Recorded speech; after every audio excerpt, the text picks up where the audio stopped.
पार्लिमानी leader ने कहा इमरान खान इस्तीफा दे दे। क्यों दे दे, किस मंतक से दे दे? Imran Khan enjoys the confidence of the house, इस्तीफा नहीं देंगे।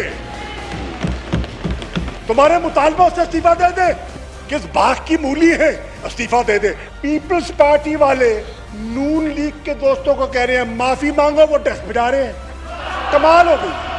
पीआईए का नाम लिया, स्टील मिल का नाम लेते हैं। पीआईए मुनाफे में था, मुशर्रफ के दौर में जरदारी आ जाते हैं और स्टील मिल जो है वो खसारे में चला जाता है। मैं चैलेंज करता हूं कि अवाम के सामने मुनाजरा करना है, पार्लियामेंट में मुनाजरा करना है, मीडिया के सामने मुनाजरा करना है, इवन एंकर आपकी मर्जी का होगा, आओ मुनाजरा कर लो। यहाँ पे बात शुरू की तो हमेशा की तरह पर्चियां ढूंढ रहा था कि ये वाला पहला पढ़ूं या ये वाला पहला पढ़ूं। पर्ची की बुनियाद पे ये सियासत में आते हैं। असल वारिस भुट्टो की फातिमा भुट्टो।